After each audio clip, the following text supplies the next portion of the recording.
আমাদের এখানে কিন্তু কোনো ধরনের কোনো ভেদাভেদ নাই। হিন্দু, মুসলমান, বৌদ্ধ, খ্রিস্টান এখানে কারো কোনো ভেদাভেদ নাই। আমরা এখানে সবাই আমরা বাংলাদেশি এবং বাংলাদেশি হিসাবে আমরা এখানে কিন্তু সবাই আসছি। যেহেতু এখানে গোসল করার পর সবাই কিন্তু পবিত্র হয়ে যায়, আমি আশা করব এখানে গোসল করার পর আপনারা যে পবিত্র হয়ে যাচ্ছেন এইটা সবসময় এটাই বজায় রাখবেন, এটা যেন পবিত্র যেন আপনারা সবসময় থাকেন। আরেকটা হলো আপনারা এখানকার প্রশাসনে যারা জড়িত ছিল তাদের আপনারা একটু ধন্যবাদ দিবেন, তারা কিন্তু এবার খুব ভালোভাবে অ্যারেঞ্জ করছে।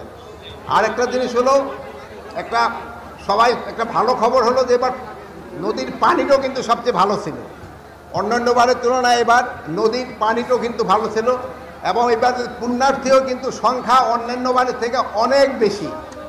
এবার পুণ্যার্থীদের সংখ্যাও অনেক বেশি, প্লাস আবার এবার যে ইটা পড়ছে ওটাও কিন্তু রাত 2টার থেকে মনে হয় লগ্নটা শুরু হয়েছে, ওটা মনে হয় শেষ হবে আজকে রাত 12টায় শেষ হবে।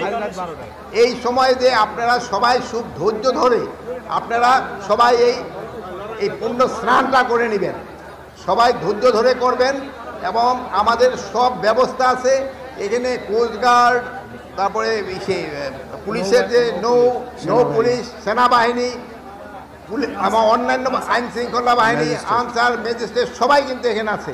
আপনাদের সবাই কিন্তু আসছে আপনাদের সেবা দেওয়ার জন্য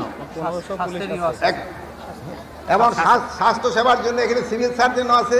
আপনারা দেখছেন যে ডিভিশনাল কমিশনার সাহেব আসছেন, ডিআইজি পুলিশ আসছেন, ডিসি সাহেব আসছেন, তারপরে এসপি সাহেব আসছেন এবং প্রায় সেনাবাহিনীরও 7 ফিল্ডের সিউ সাহেব আসছেন এবং হিন্দু মুসলিম সবাই কিন্তু এখানে কাজ করে।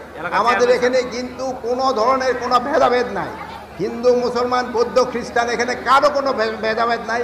আমরা এখানে সবাই আমরা বাংলাদেশি এবং বাংলাদেশি হিসাবে আমরা এখানে কিন্তু সবাই আসছি এবং আমরা এখানে একটা পুণ্য স্নান করে সবাই আপনাদের আমরা পূর্ণ সব সময় থাকতে পারি, এইটার জন্য ব্যবস্থা করা হয়েছে। আমি আপনাদের সবাইকে ধন্যবাদ দিই।